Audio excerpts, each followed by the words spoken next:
Halo, assalamualaikum warahmatullahi wabarakatuh. Apa kabar teman-teman semua? Semoga selalu dalam keadaan sehat walafiat. Oke, kita ketemu lagi dengan pelajaran IPA hari ini dengan Ustazah Jati Trilestari. Yang hari ini kita akan belajar tentang Kingdom Fungi. Sebelum kita belajar Kingdom Fungi, alangkah baiknya kita awali dulu dengan membaca basmalah. Bismillahirrahmanirrahim. Baik, jamur, fungi. Ya, kalau kamu mendengar kata fungi itu artinya dia merupakan jamur. Nah, apa sih pertanyaan-pertanyaan yang sering muncul ketika kamu mendengar kata fungi atau jamur itu sendiri? Bisa jadi dalam benak kamu akan ada yang bertanya, kenapa jamur tidak termasuk tumbuhan? Lalu ada pertanyaan juga, apa sih macam-macam jamur itu? Atau kenapa jamur tidak berwarna hijau? Atau bagaimana ya bentuknya jamur? Nah, pertanyaan-pertanyaan itu akan kita jawab di next slide berikutnya. Nah, dari sini kita akan mengetahui bagaimana ciri-ciri jamur itu sendiri. Yang pertama adalah jamur memiliki membran inti. Apa yang dimaksud membran inti? Membran inti adalah dapat digambarkan seperti ini. Jadi bagian jamur, jika bagian terkecilnya kita lihat dengan mikroskop, dia akan menggambarkan ada sebuah bulatan yang nantinya di dalamnya, di tengah-tengahnya akan terdapat membran inti namanya. Warna-warna ini hanya warna-warna agar kamu lebih mudah mengenal ataupun memahami dari membran inti itu sendiri.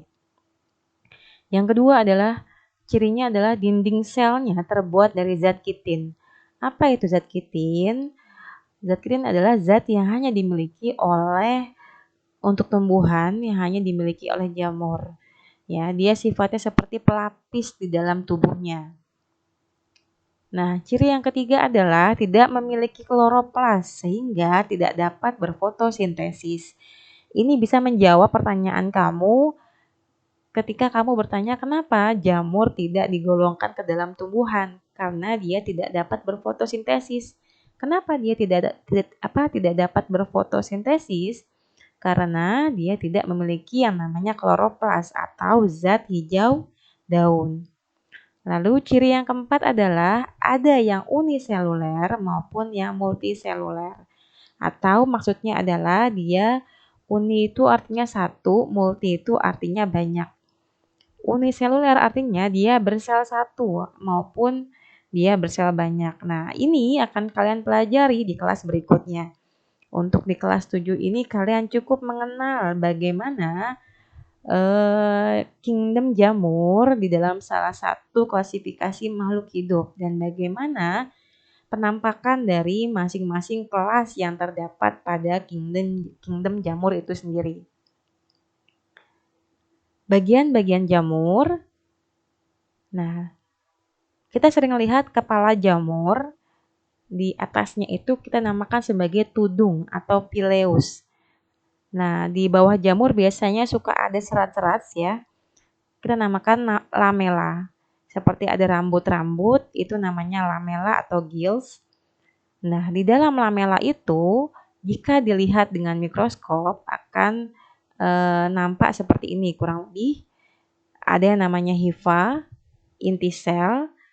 Ini yang tadi dikatakan memiliki membran inti, ya, karena dia terdapat membran inti di sini dan dia terdapat inti sel di dalamnya.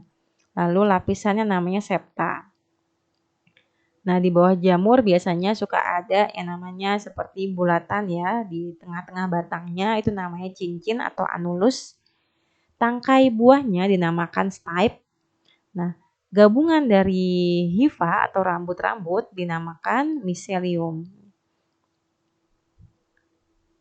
Lalu yang berikutnya kita akan belajar tentang kelas-kelas yang terdapat pada kingdom fungi. 4 kelas yang terdapat pada kingdom fungi berdasarkan cara reproduksinya. Jamur hidup sebagai saprofit atau parasit. Jadi saprofit sama halnya dengan parasit. Apa itu parasit? Hidupnya menumpang di tumbuhan lainnya dan berkembang biak dengan spora.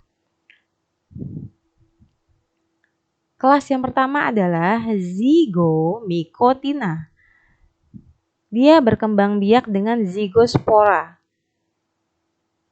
Contohnya jamur tempe atau nama latinnya Rhizopus oryzae. Bentuknya seperti ini nih kalau kamu lihat dengan mikroskop lebih jelasnya. Tapi biasanya kalau kamu melihat jamur tempe bentuknya hanya seperti serabut-serabut saja.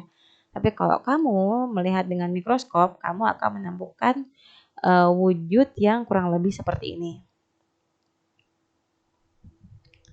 Lalu ciri jamur yang kedua adalah Ascomycotina. Ascomycotina itu berkembang biak dengan yang namanya ascospora. Nah, apa itu ascospora? Nanti kalian akan belajar lebih lanjut di kelas berikutnya. Atau jika kalian ingin tahu lebih lanjut, kalian bisa browsing sendiri bagaimana itu dengan ascospora. Contohnya ragi atau Saccharomyces cerevisiae yang bermanfaat untuk pembuatan roti dan minuman beralkohol. Seperti misalnya kalau kita memfermentasikan tape, lama-lama dia akan jadi alkohol juga gitu. Nah, bentuknya seperti ini nih. Siragi atau Saccharomyces cerevisiae. Teman-teman harus mulai membiasakan dengan nama Latin ya. Karena nanti di latihan soal kita akan memunculkan nama-nama Latin dari masing-masing tumbuhan yang kita kenal sehari-hari. Yang ketiga adalah Basidiomycotina. Apa itu Basidiomycotina? Berkembang biak dengan Basidiospora. Contohnya jamur kuping atau nama latinnya Auricularia sp. Jamur merang atau nama latinnya Volvariella volvacea.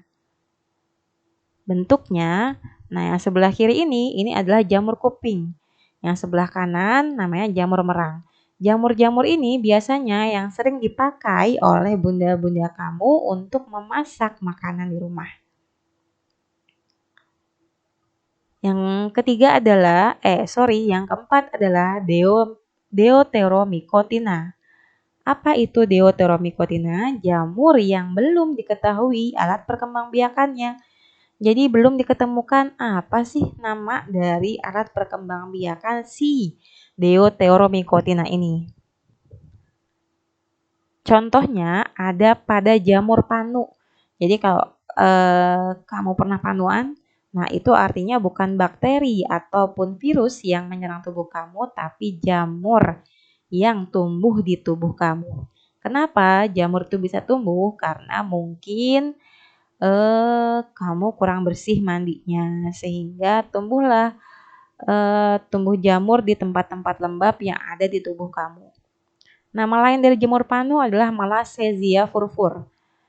Lalu yang contoh yang kedua adalah jamur penyebab penyakit kutu air atau Epidermophyton floocosum.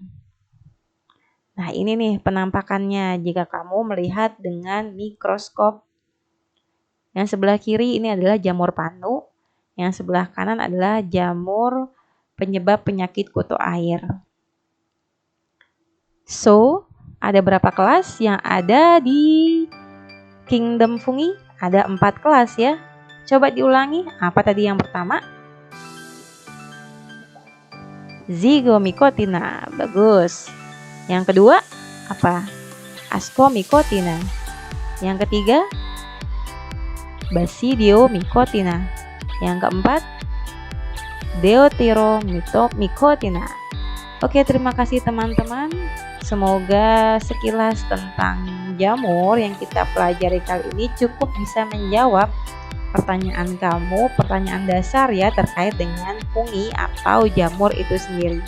Untuk membahas lebih dalamnya, biasanya nanti kita akan mempelajari lagi di kelas 8 ataupun kelas 9 untuk mengupas lebih dalam tentang si jamur itu sendiri, tentang bagaimana dia berkembang biak, lalu bagaimana dia fungsinya lebih detail, lalu zat-zat apa saja yang terkandung di dalamnya, kita akan belajar di kelas berikutnya. Cukup sekian dari Ustazah. Thank you, please subscribe and like guys. Terima kasih. Tutup dengan baca hamdalah. Assalamualaikum warahmatullahi wabarakatuh.